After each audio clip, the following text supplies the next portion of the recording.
Bismillahirrahmanirrahim. Assalamualaikum warahmatullahi wabarakatuh. Innal hamdalillah nahmaduhu wa nasta'inuhu wa nastaghfiruh wa na'udzu billahi min shururi anfusina wa sayyiati a'malina. May yahdihillahu fala mudilla lahu wa may yudlilhu fala hadiya lahu. أشهد أن لا إله إلا الله وحده لا شريك له وأشهد أن محمدا عبده ورسوله اللهم صل على محمد وعلى آله وأصحابه ومن تبعهم بإحسان إلى يوم الدين أما بعد. Bapak Ibu jemaah Masjid Al-Mubarak Trika yang semoga senantiasa diberikan kesehatan, diberikan taufik dan hidayah oleh Allah Subhanahu wa taala. Kembali kita melanjutkan kajian kita pada kitab Al-Fiqh wal Muyassar. Masih dalam bab tentang al-ibadah. Dan sekarang kita sudah sampai pada pembahasan terkait tentang sholat Jumat.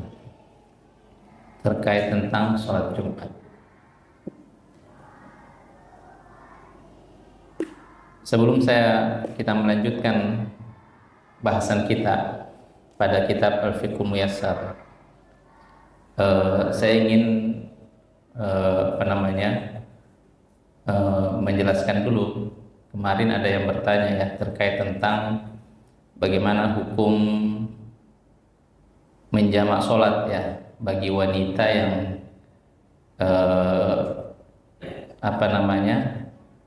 pengantin ya yang sudah berdandan ya kali aja saya mendapatkan jawaban gitu ya yang bisa menyenangkan hati ibu-ibu gitu ya. Siapa tahu ada yang meloloskan hukumnya. Ya, saya cari ternyata ada yang saya dapatkan. Tapi itu bagi pengantinnya ya. Bukan ibu-ibunya yang mau ke pengantin. Dan itu pun peluangnya kecil sekali. Ya. Maksudnya ya hampir tidak mungkin hal tersebut terjadi. Tapi misalkan bagi pengantin yang hal itu sudah dia usahakan untuk tidak menjamak sholat misalkan, ya dia berhiasnya, kalau sekarang kan sudah jarang sih sebenarnya yang pengantin itu duduk di pelaminan itu malam hari ya. Adanya biasa di pagi hari. Ya, kalau misalkan di malam hari, misalkan kalau ada, ya dia sudah berusaha untuk menjaga wudunya, ya, dihiasnya jam 5. Tiba-tiba ketika masuk waktu maghrib dan dia batal wudunya ya, dan riasannya itu sudah sempurna dengan memakan biaya 1 juta lebih, 2 jutaan seperti itu, maka itu ada ulama yang membolehkan ya, ulama kontemporer ya, tapi itu peluangnya kecil sekali. Tapi sebisa mungkin karena kan dia tetap berwudu dengan kondisi seperti itu, maka insya Allah Ta'ala itu merupakan pahala yang besar ya, karena dia melewati ujian dari hal tersebut. Tapi adapun untuk ibu-ibunya, untuk undangannya itu tidak ada peluang sama sekali ya. Apalagi kalau cuman pakai make upnya Wardaji ya, dan lain sebagainya.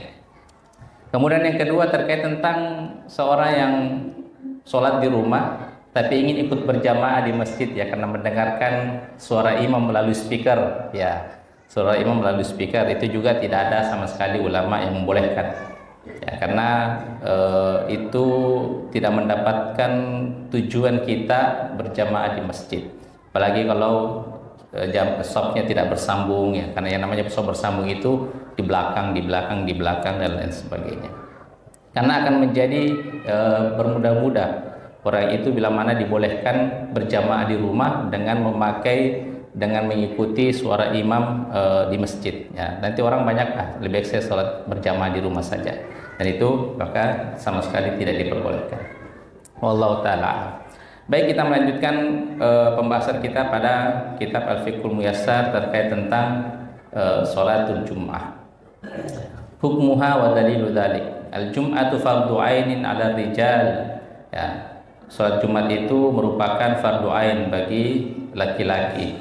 Liqaulihi subhanahu wa ta'ala, ya ayyuhalladzina amanu idza nudiya lis-salati min yaumil jum'ati fas'au ila dzikrillahi wa dzarul bai'.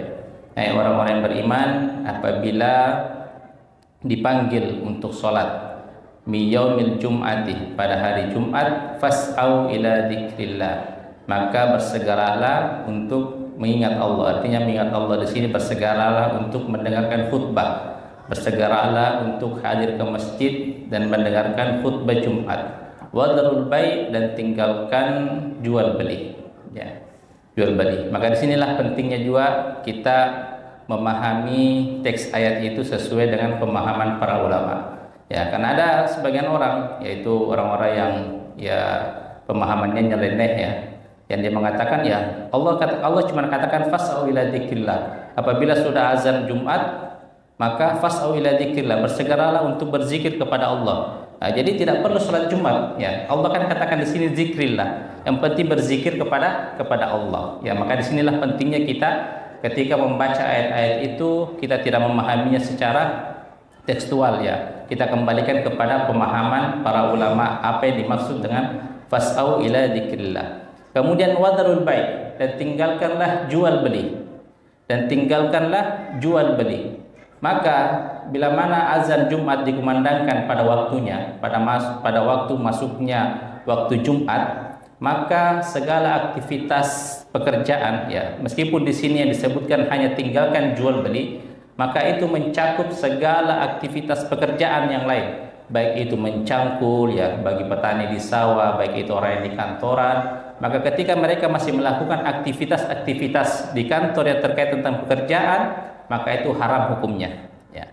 Allah di sini menyebutkan tinggalkan jual beli karena di zaman Nabi Muhammad SAW pekerjaan yang paling banyak, pekerjaan yang dominan, pekerjaan yang utama di zaman itu adalah jual beli.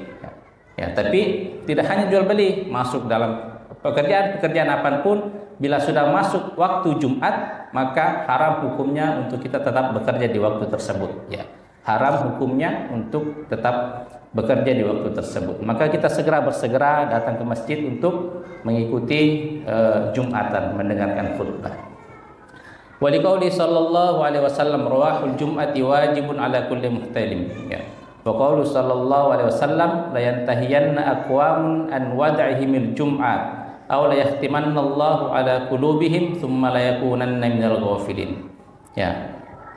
Berdasarkan sabda Nabi Muhammad sallallahu alaihi wasallam, ya, berangkat salat Jumat itu wajib ya bagi seluruh orang, bagi seluruh laki-laki yang sudah balik, muhtalim, yang sudah bermimpi, artinya sudah balik. Dan juga sebagaimana sabda Rasulullah sallallahu alaihi wasallam, la yantahiyanna aqwamun an wad'ihimul jum'at, ya, hendaklah suatu kaum itu berhenti untuk meninggalkan salat Jumat. Jadi ada ancaman di sini bagi orang yang senantiasa meninggalkan salat Jumat. Apa ancamannya? Aw la yahtimannallahu ala qulubihim, atau Allah akan mengunci hatinya. Allah akan mengunci hati mereka. Tsumma la yakunanna minal ghafilin, kemudian mereka akan menjadi orang-orang yang lalai.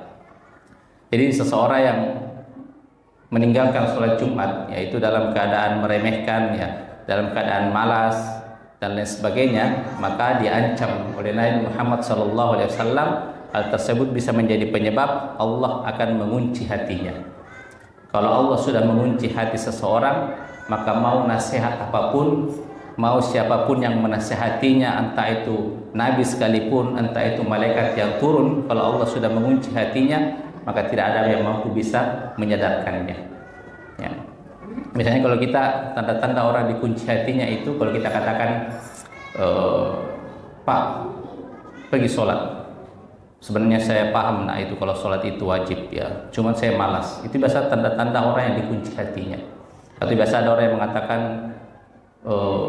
jangan aku nasihati Kak, ya saya tahu ini keburukan, biar nanti saya yang tanggung sendiri akibatnya, tanggung jawabnya. Itu hati-hati kalau misalkan kita sudah seperti itu tanda Allah kunci hatinya. Ya. Allah ibaratkan seseorang itu yang kunci hatinya, seburuk-buruk sifat seseorang itu, selama masih Allah belum mengunci hatinya, sekotor-kotor hatinya seseorang, selama Allah belum menutup dan mengunci hatinya, itu masih ada kemungkinan untuk dia bisa kembali ke jalan Allah, ya, bisa kembali sadar. Ibaratnya Nabi mengumpamakan dengan segelas air, segelas yang dipenuhi dengan air yang kotor, ya. Kalau masih diisi setetes air bersih itu akan bisa menghilangkan kotoran-kotoran yang ada di dalam hati tersebut, sehingga air yang ada di dalam gelas tersebut bisa menjadi jernih, ya. Tapi kalau gelas yang diisi dengan air yang kotor dan ditutup, maka tidak bisa menjadi jernih, karena tidak ada air jernih yang bisa masuk ke dalam gelas tersebut. Maka begitulah juga hati seseorang yang ditutup oleh Allah Subhanahu wa taala. Mau nasihat apapun, mau siapapun yang menasihatinya, maka tidak ada peluang bagi dia untuk bisa sadar kalau Allah mengunci hatinya, ya. Makanya hati-hati seseorang yang itu meremehkan sholat Jumat, ya. Di hadis yang lain Nabi Muhammad SAW, man taraka salati jum'ain tahawunan, barang siapa yang meninggalkan sholat Jumat 3 kali karena meremehkannya, taba Allahu ala qalbi, maka Allah akan kunci hatinya. Maka Allah akan kunci hatinya. Karena kenapa? Sholat Jumat itu kewajiban di atas kewajiban, ya. Kita melakukan satu sholat wajib, yaitu sholat duhur, dengan cara sholat Jumat, ya. Jadi sholat Jumat itu kewajiban di atas kewajiban. Maka sungguh besar dosanya bila seseorang itu meremehkan sholat Jumat atau meninggalkan sholat Jumat. Bapak Ibu rahmatullah subhanahu wa ta'ala, ya. Qala An-Nawawi rahimahullah, berkata Imam An-Nawawi rahimahullah, fihi anna al-jum'ata fardhu ain. Oleh karenanya dari dalil tersebut merupakan bahwasanya sholat Jumat itu merupakan fardhu ain, ya. Al-Jum'atu haqqun wajibun ala kulli muslim, dan sholat Jumat itu wajib bagi setiap muslim. Al-mas'alatu tsaniyah, permasalahan yang kedua. Ala man tujib, ya. Kepada siapa sholat Jumat itu diwajibkan? Ala man tujib, ya. Kepada siapa sholat Jumat itu diwajibkan? Tajibul Jum'atu ala kulli muslimin dzakar harrun balighun akil. Salat Jumat itu diwajibkan bagi setiap laki muslim, bagi setiap muslim tentunya. Yang kafir ya sudah pasti tidak diwajibkan untuk salat Jumat. Dzakar, laki-laki, berarti perempuan tidak diwajibkan. Bagaimana yang bencong, Ustaz? Ya. Kemarin ada yang bertanya, bagaimana bencong ya sholat Jumat? Ya, bencong itu kalau dia laki-laki yang menyerupai perempuan, tetap wajib baginya sholat Jumat. Ya, waria, bencong, ya. Sebenarnya waria itu makhluk sementara, ya. Waria itu makhluk sementara.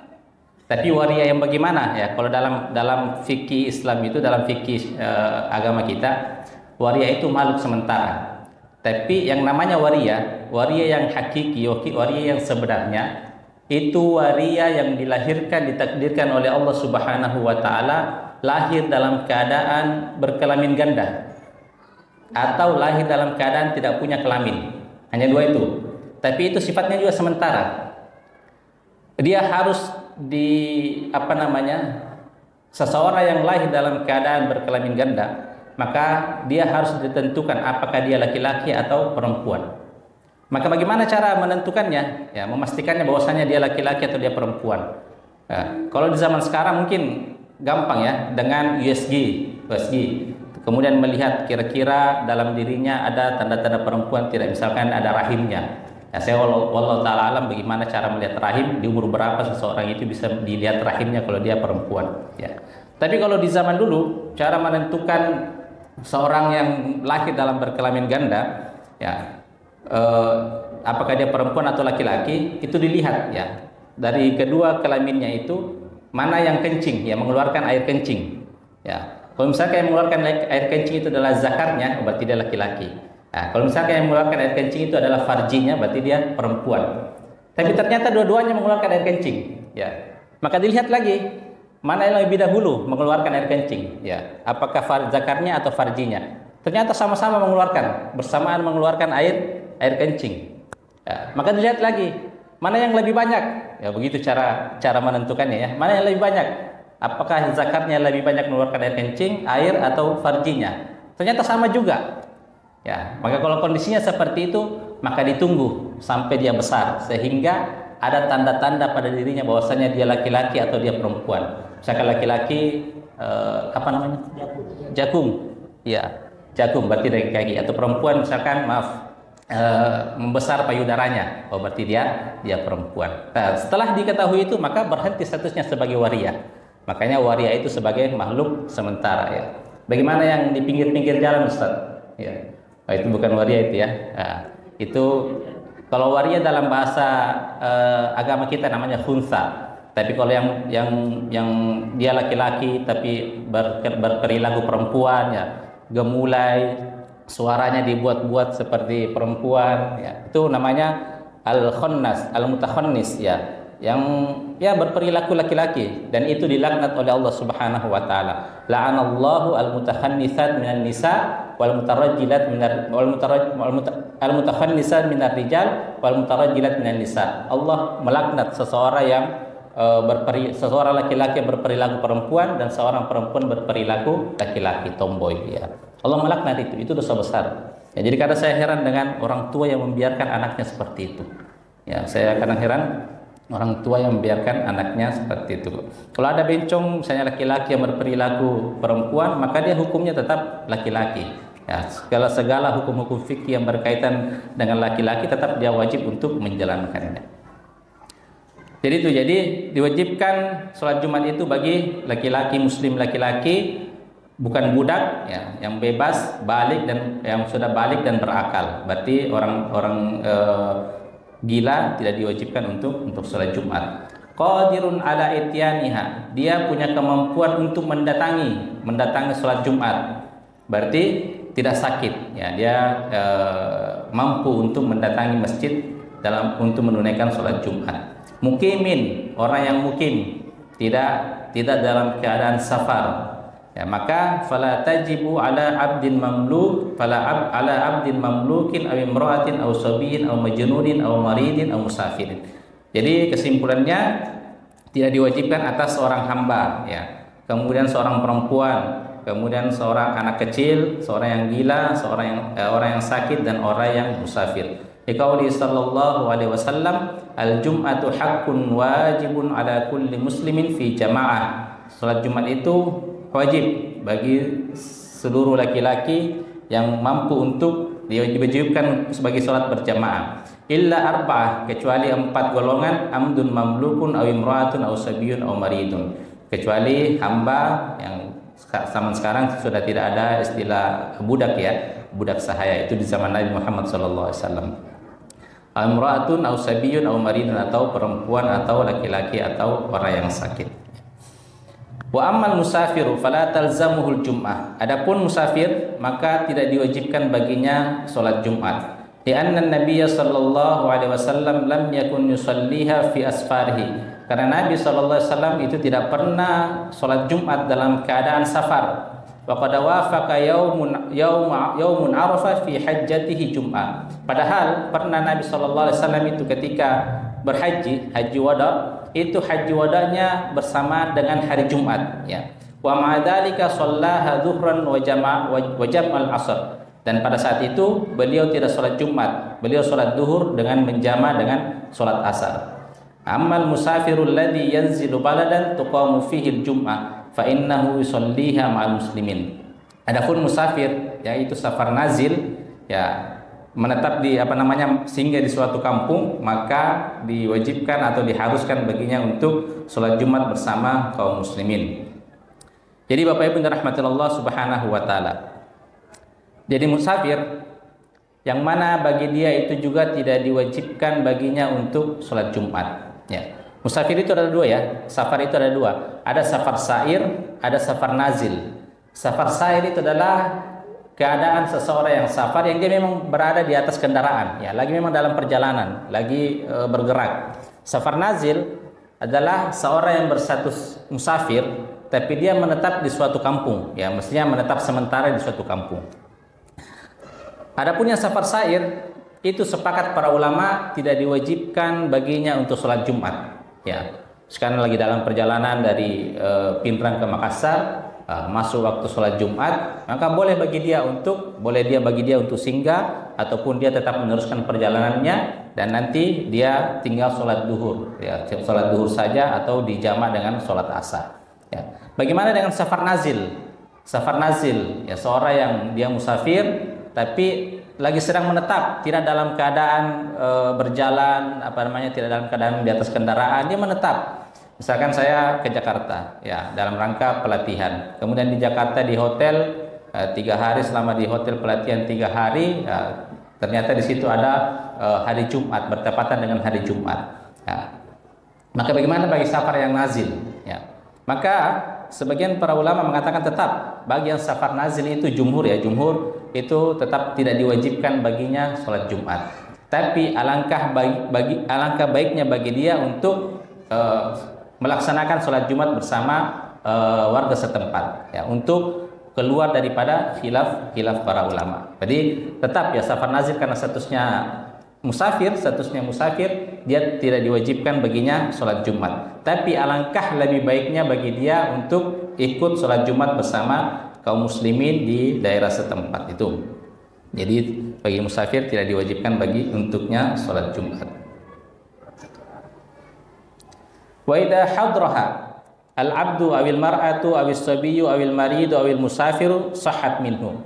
Adapun orang-orang tadi yang kita sebutkan, golongan-golongan yang kita sebutkan yang itu tidak diwajibkan baginya sholat Jumat, seperti seorang budak, seorang laki-laki, ya, anak kecil, atau orang yang sakit, ya, mungkin dia masih sakit tapi memaksakan untuk ke masjid sholat Jumat, ataupun orang musafir, dia mampir untuk sholat Jumat, maka bagaimana sholat Jumatnya? Sholat Jumatnya sah, ya.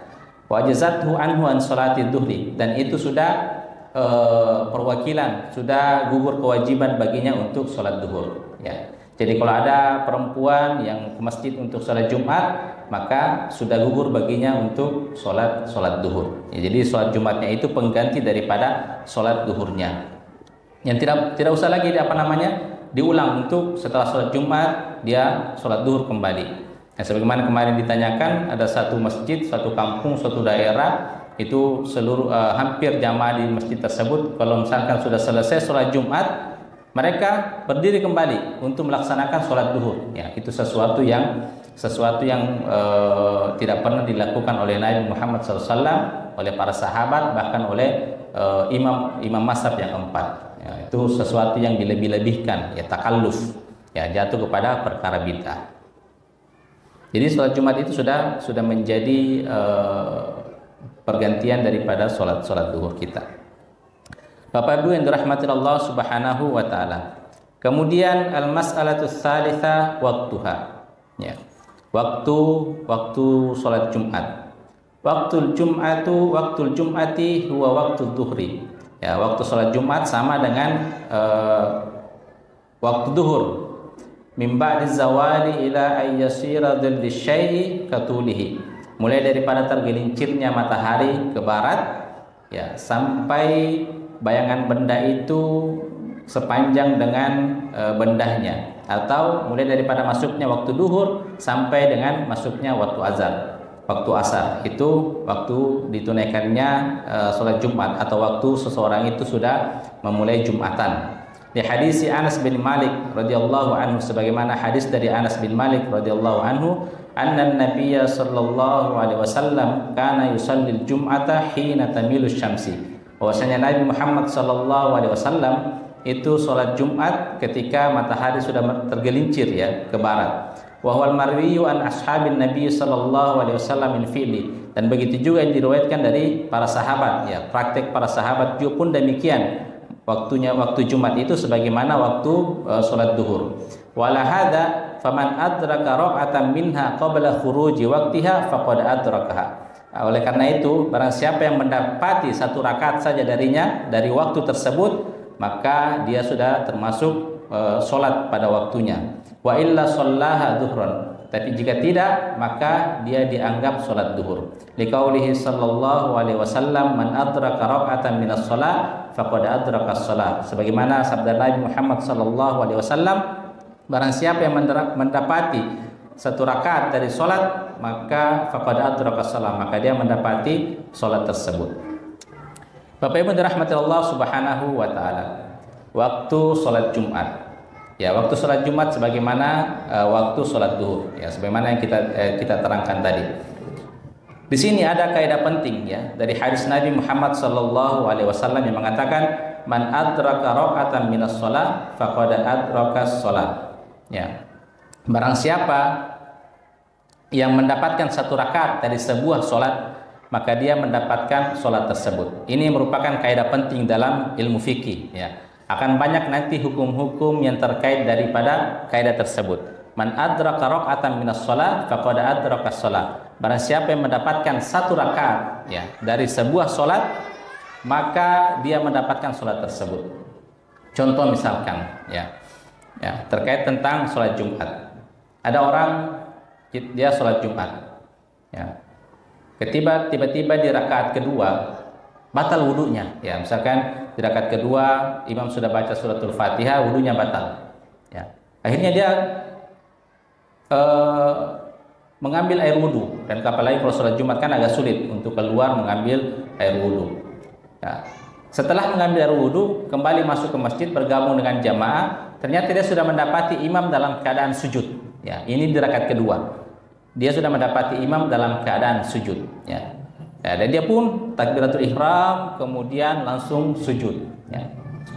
Tiba-tiba imam salam, artinya dia masbuk ya. Ketika imam salam, maka apa yang berlaku baginya? Karena dia tidak mendapati satu rakaat dari imam, maka dia berdiri dengan hukum sholat bagi dia. Karena dia tidak mendapati satu rakaat pun dari imam, artinya dia tidak mendapati satu rakaat, berarti dia tidak mendapati sholat hukum yang berkaitan dengan sholatnya imam. Berarti dia berdiri dengan sholat yang dihukumkan bagi dia. Maka dia berdiri kemudian mengambil 4 rakaat sholat, artinya sholat duhur ya. Karena dia tidak mendapati tadi satu rakaat dari sholat Jumatnya imam ya, jadi dia tidak mendapati hukum sholatnya imam ya.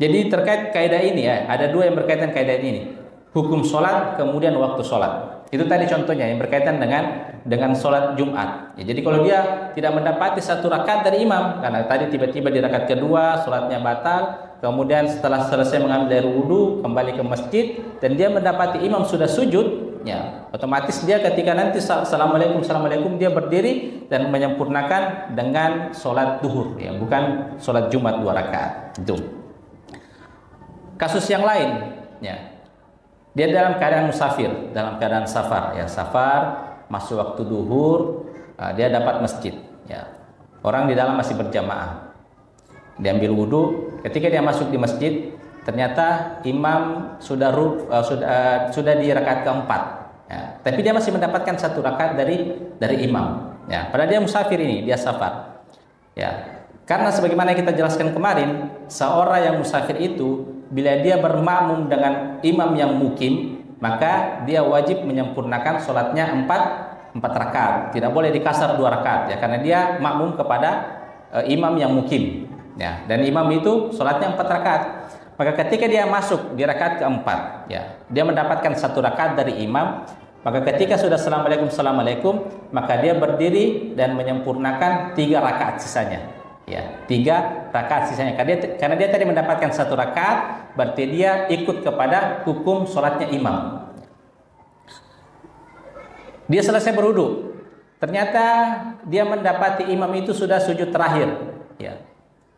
Tetap ya, karena ingin mendapatkan keutamaan berjamaah, maka dia pun takbiratul ihram kemudian langsung sujud ya. Berarti dia tidak mendapatkan satu rakaat daripada rakaatnya imam, berarti dia tidak mendapatkan hukum sholatnya imam.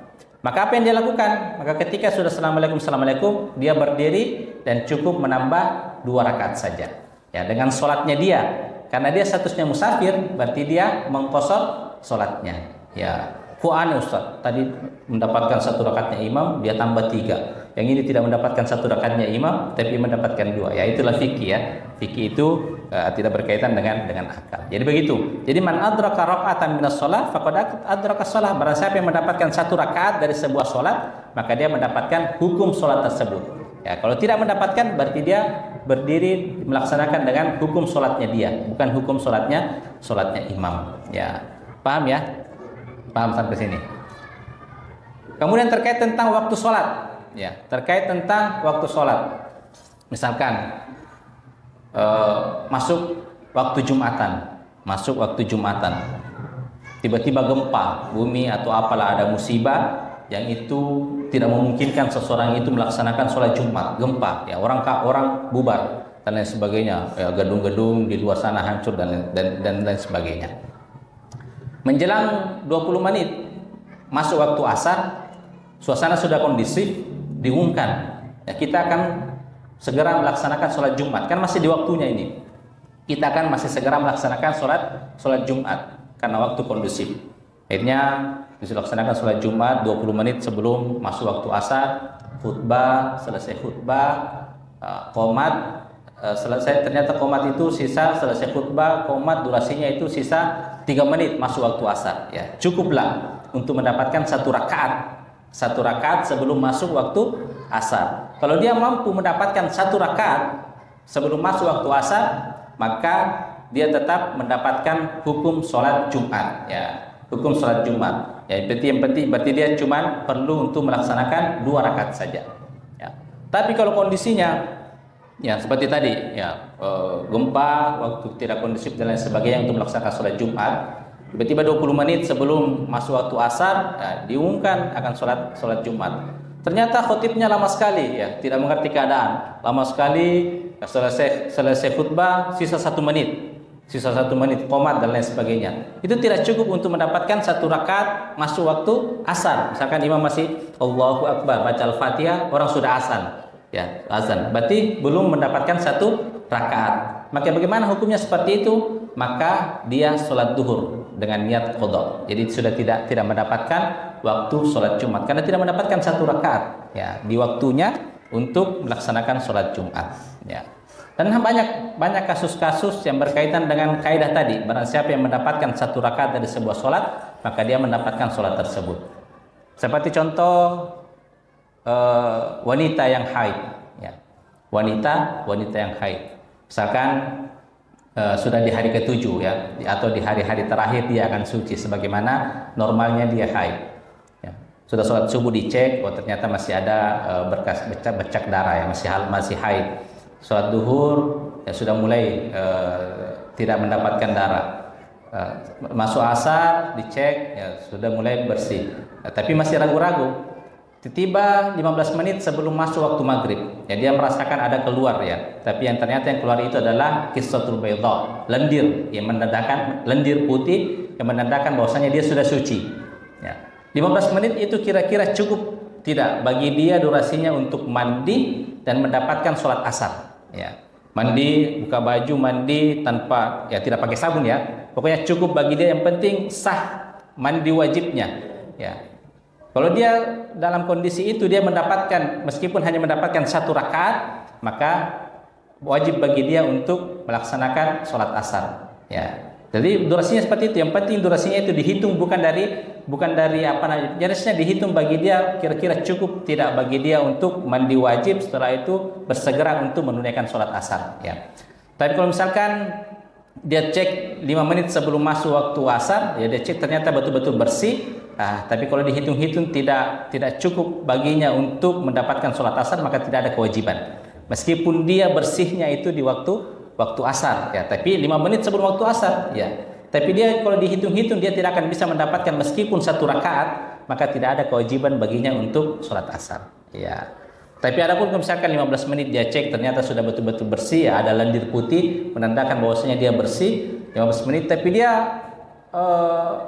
menunda-nunda mandinya, ya, menunda-nunda waktunya, ataupun dia bersegera mandi, tapi ternyata di tengah-tengah itu dia kebelet ingin BAB, ya, itu tidak dihitung, maka tetap dia nanti wajib bagi dia untuk mengqadha sholat asarnya, ya, itu, ya. Makanya menurut para ulama fikih itu dilihat durasinya, ya, kira-kira cukup bagi tidak. Jadi kaidah ini penting, ya, untuk dipahami karena akan banyak hukum-hukum fikih yang terkait dengan kaidah tersebut. Jadi itu terkait tentang waktu sholat Jumat. Ya, meskipun tadi contoh-contoh yang kita kita berikan terkait tentang gempa bumi ya, mungkin sesuatu yang mustahil terjadi misalkan ya. Tapi ya namanya fikih. Begitulah kalau kita belajar fikih, kita harus memberikan contoh-contoh meskipun contohnya mustahil agar untuk bisa memahamkan oh ternyata kasusnya seperti ini. Bila mana kita mendapatkan kasus-kasus yang serupa seperti itu, maka akan mudah bagi kita untuk mengerti hukumnya dan lain sebagainya. Kemudian cukup ya? Oh, ya. Ya, baik ya. Oke. Baik, insya Allah kita akan lanjutkan pada permasalahan yang keempat terkait tentang khutbah Jumat dan sunnah-sunnah yang berkaitan tentang khutbah Jumat. Sekira itu insya Allah kita akan lanjutkan pada pertemuan selanjutnya. Semoga Allah senantiasa memberikan kita kesehatan, taufik dan hidayahnya. Subhanakallahumma bihamdika asyhadu an la ilaha illa anta astaghfiruka wa atubu ilaik. Ya, alhamdulillah kita masih punya waktu sekitar 10 sampai 15 menit. Karena mungkin banyak ada pertanyaan karena soal saya saja ini sudah ada 3 pertanyaan sebenarnya. Cuma saya kasih kesempatan dulu kepada jemaah. Apakah ada yang mau bertanya? Kalau tidak saya bertanya dulu. Saya bertanya boleh?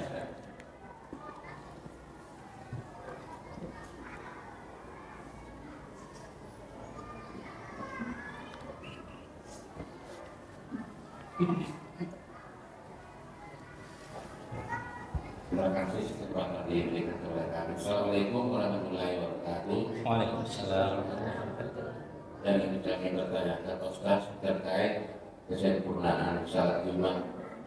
Pada saat khutbah dimulai biasanya mengingatkan bahwa salah satu kesempurnaan salat Jumat adalah didapatkan pada saat khutbah dimulai. Biasanya kami melihat di suatu kadang biasa terjadi pada saat khutbah dimulai ada beberapa jamaah pada saat putus menurut pandangan Islam hukumnya seperti apa Ustaz. Yang kedua, apakah salat Jumat itu ada ketentuan jumlah jamaahnya kalau bisa dilaksanakan salat Jumat? Sekian, terima kasih. Assalamualaikum warahmatullahi wabarakatuh. Waalaikumsalam warahmatullahi wabarakatuh. Ya, terkait saf ya pada saat seorang itu Jumatan ya, dan biasanya dihimbau oleh takmir ya Bapak Ibu hendaknya mengisi saf-saf yang kosong di depan ya. Adapun terkait saf pada saat Jumatan, ketika khutbahnya itu tidak ada kaitannya terkait tentang mau safnya kosong dan lain sebagainya. Itu hanya biasanya agar seorang yang datang terlambat itu mudah bagi dia untuk langsung mengisi saf yang ketika dia masuk ke masjid, yaitu. Nah, nanti kesempurnaannya itu tergantung dengan ketika orang itu sholat Jumat, ya sebagaimana sholat biasanya. Adapun ketika khutbahnya, ketika apanya yang jelasnya ketika sudah mulai rangkaian Jumatannya itu tidak ada kaitannya dengan saf, Pak ya. Tidak ada kaitannya dengan saf. Misalkan ketika orang khutbah maka saf pertama ini harus betul-betul terisi semua, tidak boleh ada kosong, itu tidak ada kaitannya. Ya, seperti itu. Itu yang pertama. Kemudian yang kedua terkait tentang syarat ya, kapan jumlah dari segi jumlah jamaah, kapan seseorang di sebuah masjid itu baru boleh ditunaikan sholat Jumat. Insya Allah nanti ada pembahasannya, tapi tidak masalah. Menurut jumhur ya itu ada, atau sebagaimana juga ya mazhab mayoritas kita di Indonesia ini fikih Syafi'i adalah 40 orang mustautin. Itu mustautin yang memang dia berdomisili di daerah tersebut ya, minimal 40 jamaah, dan itu pun yang mustautin ya, bukan yang dalam keadaan orang yang pendatang, safar, musafir ya, kemudian kebetulan dia sholat di situ, tidak, itu tidak dihitung, tapi minimal 40 ya, itu yang mustautin. Tapi insya Allah nanti akan kita bahas lebih dalam kenapa ada jumlah sekian dan lain sebagainya. Wallahu ta'ala alam. Sebelum dilanjut, kalau di sini memang selalu disampaikan untuk mengisi saf yang masih kosong. Yang tadi alasan yang pertama sudah saya sampaikan bahwa supaya lebih gampang jamaah ketika datang di belakangnya. Dan kedua itu jangan sampai depan kosong kemudian yang terisi di belakang, kemudian ada yang datang sehingga dia melangkahi pundak-pundak orang-orang yang ada di belakang. Karena itu kalau biasa ada larangan seperti itu. Ya, ada larangan nanti. Ya, silakan Pak. Ya, terima kasih. Assalamualaikum warahmatullahi wabarakatuh. Waalaikumsalam. Kaitannya antara sholat Jumat dengan jamak tadi. Iya. Karena ada beberapa orang Pak itu tidak membenarkan jamak tadi Jumat dengan asar. Asar. Ya. Yang ada duhur dengan asar. Bagaimana ini sekarang? Ya, memang ada sebagian ulama itu yang tidak membolehkan seseorang itu menjamak, ya, menjamak sholat Jumat dengan sholat asar. Ya, ada memang pendapat seperti itu. Tapi yang terkuat itu bolehkan. Yang terkuat, pendapat terkuat itu membolehkan seorang itu menjamak ketika selesai sholat Jumat, kemudian dia menjamak dengan sholat asar takdim. Ya, apalagi dia misalkan dia seorang musafir, ya, menjamak antara sholat Jumat dengan sholat asar. Memang ada sebagian pendapat yang mengatakan, tapi yang terkuat, ya, sebagaimana kemarin ketika fatwa Al-Irsyad, ya, diisi oleh ustadz-ustadz yang alumni Timur Tengah itu membahas masalah tersebut, dan kesimpulannya adalah dibolehkan seorang itu menjamak antara sholat Jumat dengan sholat asar, karena sholat Jumat itu adalah merupakan sholat duhur, ya, sholat duhur. Jadi sama kaitannya ketika seorang itu sholat duhur. Wallahu taala alam.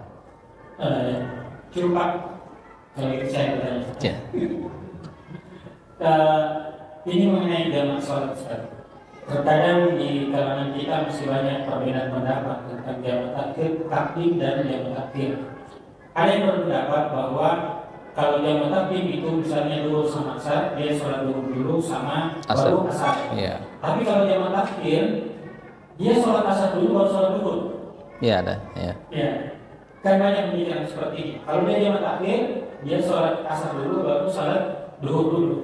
Kalau maghrib sama isya, begitu pun maghrib sama isya. Kalau dia jamak takhir, dia sholat isya dulu 4 rakaat atau 2 rakaat, kemudian dia sholat maghrib 3 rakaat. Iya. Ini kira-kira yang paling kuat dari pendapat ini yang mana? Ya. Yang kuat dalam pendapat ini adalah itu melaksanakan sholat sesuai urutannya, ya. Nah, baik dia ketika takdim maupun takhir. Kecuali ketika dia mampir di sebuah masjid, ya, misalkan dia safar, ya, kemudian dia belum sholat maghrib, nah, mampir di sebuah masjid yang mana orang sudah sholat isya, ya, maka dia harus sholat isya dulu, baru nanti setelah selesai sholat isya barulah dia sholat maghrib, ya, seperti itu. Jadi tadi kalau misalkan selain daripada kondisi tersebut, maka yang lebih afdal adalah tetap mengerjakan sholat sesuai urutannya. Ya, selama, sekali lagi, selama waktu sholat di jamak takhir itu, misalkan tadi, ya, dia sholat jamak takhir antara duhur dan asar di waktu asar, ya, duhur asar di waktu asar, ya, misalkan 5 menit lagi masuk waktu sholat maghrib, ya, maka di kondisi seperti itu yang harus dilakukan dulu adalah sholat asar, ya, sholat asar, karena kalau duhur kan tadi sudah lewat waktunya, tapi karena dijamak dengan sholat asar, ya, tapi ternyata sudah 5 menit, sudah mau 5 menit masuk waktu maghrib, maka di kondisi seperti itu maka dia harus sholat asar dulu, ya. Setelah sholat asar barulah dia sholat duhur, meskipun itu sholat duhurnya sudah masuk waktu maghrib, ya, karena sama saja dia sholat duhurnya di waktu asar, seperti itu. Nah, kalau seperti itu. Tapi kalau misalkan di waktu normal, nah, dia harus jamak takhir, maka dia sholat sesuai tetap dengan urutannya saja. Ya, itu pendapat yang terkuat menurut saya, ya. Allah taala alam.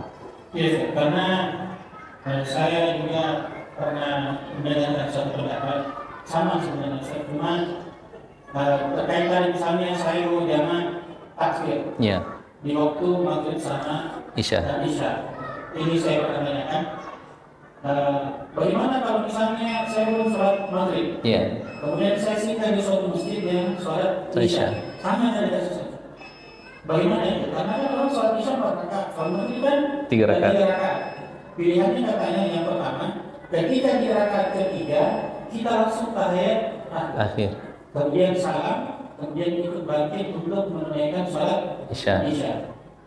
Yang kedua, kita tahiyat di rakaat ketiga, tapi menunggu imam untuk duduk selalu salam secara bersamaan. Itu yang jawabannya Ustaz. Ya. Tapi secara prakteknya saya takutnya timbul fitnah. Betul. kita akan bertanya-tanya jamaah yang samping kita ya seperti itu. Ini walaupun ya memang ada saya kalau biasa saya dengar ada 2-3 ustaz yang menjawab seperti itu. Jadi prakteknya seperti itu. Jadi kadang memang ada pendapat yang terkuat ya, meski pendapat itu harus kita laksanakan. Tapi di tengah-tengah masyarakat yang itu tidak memahami, maka lebih baik menghindari ya untuk tidak menimbulkan fitnah. Akhirnya seperti itu. Kemudian Ustaz yang terakhir dan saya dapat dari mana terkaitan dengan wanita yang haid. Iya. Ketika dia ada pendapat yang saya katakan bahwa ketika dia seorang itu haid, wanita itu haid, kemudian dia suci di waktu asar, maka dia wajib menjamak dengan Duhur. Iya. Bagaimana caranya? Ya itu salah satu pendapat. Ya, sebagaimana juga yang waktu kita bahas perkara haid itu yang dikuatkan ya. Nah, itu yang dikuatkan ketika seorang itu bersih di waktu asar, maka dia wajib bagi dia untuk sholat duhur dijamak dengan sholat asar jamak takhir. Nah, dia bersih di waktu isya, maka dia harus menjamak sholatnya jamak takhir maghrib dan isya. Ya maghrib dan isya. Itu. Ya. Supaya para suami mengerti bisa menyadari. Ada lagi Bapak Ibu sekalian, jadi menarik ya memang kita belajar fikih ya.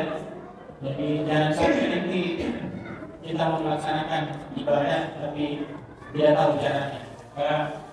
Sangat menarik kita belajar. Ada lagi Bapak Ibu sekalian? Banyak juga nama. Ya, terima kasih. Assalamualaikum. Waalaikumsalam. Tapi Ustaz, pernah suatu saat saya ini kondisinya saya lagi ujian di luar kota, dan ada kondisinya itu ujian, kemungkinan ujiannya akan sampai ke asar. Pada saat itu masuk waktu zuhur. Saya di situ berpikir untuk mau jamak, tapi saya ikuti dulu sholat zuhurnya secara sempurna, baru kemudian saya jamak. Tetapi ada beberapa peserta dia itu pada saat kita mau sholat dia juga buat jamaah sendiri untuk jamaknya. Apakah itu diperbenarkan gitu Ustaz? Jadi kami sholat zuhur, dia juga sholat jamak begitu, mungkin dia kasar begitu Ustaz. Apakah ini benar atau bagaimana? Musafir. Musafir Ustaz, karena kayaknya yang sholat itu dari Surabaya ya, kami ada di Jakarta saat itu mengikuti ujian. Ya kalau memang statusnya musafir maka tidak mengapa dijamak ya, tidak mengapa dijamak. Ya. Tapi sebenarnya ini kasus bagus ya kasusnya ini. Salah satu kasus misalkan andaikan dia tidak musafir, ya dia ujian, ya ujiannya ketika sebelum masuk waktu duhur, ya. Dan ternyata dia tidak menyangka bahwasanya ujiannya itu sampai asar. Nah, ini kan salah satu kasus yang itu jarang terjadi dan tidak diprediksi. Maka di kasus seperti itu boleh bagi dia nanti menjamak sholatnya. Ya, kalau ditakutkan misalkan dia sudah minta izin untuk para pengujinya ya, misalkan dia minta izin para pengujinya untuk menunda dulu ujiannya atau break ujiannya untuk sholat duhur tapi tidak diizinkan. Dan andai kata dia pergi sholat duhur maka akan tidak diluluskan, ya itu mudarat ya pada kita sudah bertahun-tahun ini, ya maka di kondisi seperti itu boleh bagi dia untuk menjamak sholatnya nanti di sholat asar. Ya walaupun bukan musafir. Ya, tapi kalau musafir ya tidak ada masalah. Ya meskipun dia ujiannya nanti sampai masuk waktu asar ya nanti dia tinggal di jamak takhir dengan qashar sholatnya duhur asar 2 rakaat. Ya. Karena ada yang memahami Ustaz saat itu juga pas kita mau sholat, kenapa ada yang berjamaah di belakang begitu? Kalau kita juga mau berjamaah ini ya, artinya dia memahaminya bahwa tidak boleh ada 2 imam satu ini. Satu masjid itu masalahnya di situ. Dan 2 jamaah ini satunya dia tidak sholat sempurna, satunya di qashar. Jadi mereka memang pada saat azan kan sudah masuk waktu sholat, mereka mulai dan pada saat itu sudah kama, kita berdiri semua, jadi perhatian itu teralih ke mereka karena lumayan banyak mereka dan dia sholat di depan begitu. Jadi kami juga bilang, tapi karena mereka di pasar, jadi kami Ya, ditakutkan itu sholat jamaahnya tidak sah, karena tidak boleh ada dua jamaah dalam satu masjid. Siapa yang lebih dahulu melaksanakan jamaah, maka yang datang belakangan, meskipun dia mungkin musafir mau qasar, itu tetap wajib ikut bagi jamaah yang pertama. Ya, dan itu disempurnakan sholatnya seperti itu ya. Masalahnya yang Iya. duluan, dia sholat duluan pada saat azan. Kalau yang qasar duluan tidak apa-apa, kita ikut. Iya. Ya, misalkan ya, yang qasar itu, yang musafir itu sholat duluan berjamaah. Nah, kita yang tidak musafir ikut saja sama yang musafir. Nanti kalau mereka dua rakaat assalamualaikum, kita tinggal berdiri menyempurnakan. Dan kondisinya adalah di belakang kalau kita di depan Oh. Ini masjid. masjid. Dia di belakang ya. Jadi mungkin sudah mentok mie, tidak ada mie. Agak di tengah begitu. Ustaz, kita kan kayak tiga saf begitu, dia agak di belakang sedikit. Oh. Kelihatan, makanya kami balik semua ada. Masjid mungkin jadi sebenarnya masjid ada jamaah ada jamaah tetapnya. Ya. Yang akan melaksanakan sholat itu, tapi mereka datang langsung bikin jamaah. Iya, jadi kami sudah mau siap di depan berdiri, mereka sudah mulai gitu. Jadi sambil kawan tim mereka sudah Oh, berarti yang keliru yang itu, ya keliru. Nah, itu. Ya, semoga dalam dalam keadaan tidak mengetahui ya. Ya, semoga dia benar. Ya, jadi berbeda. Iya, karena memang ada kasus-kasus ya, tapi salah itu mendapatkan uzur ya, kesalahan seperti itu. Ya, saya kira cukup Bapak Ibu sekalian ya. Insya Allah besok kita akan kajian kembali dengan tema yang berbeda. Insya Allah mudah-mudahan besok dimudahkan kita lanjut dengan kajian tafsir juz amma. Insya Allah saya juga lupa sudah langsung Allah. ya. Ya Allah. Ya, insya Allah kita lanjutkan besok. Mudah-mudahan besok jamaahnya semakin banyak. Ayat yang teman-teman karena pentingnya ilmu dalam beramal. Saya kira sekian. Subhanallahumma wa bihamdik. Asyhadu an la ilaha illa anta astaghfiruka wa atubu ilaik. Assalamualaikum warahmatullahi wabarakatuh. Waalaikumsalam warahmatullahi wabarakatuh.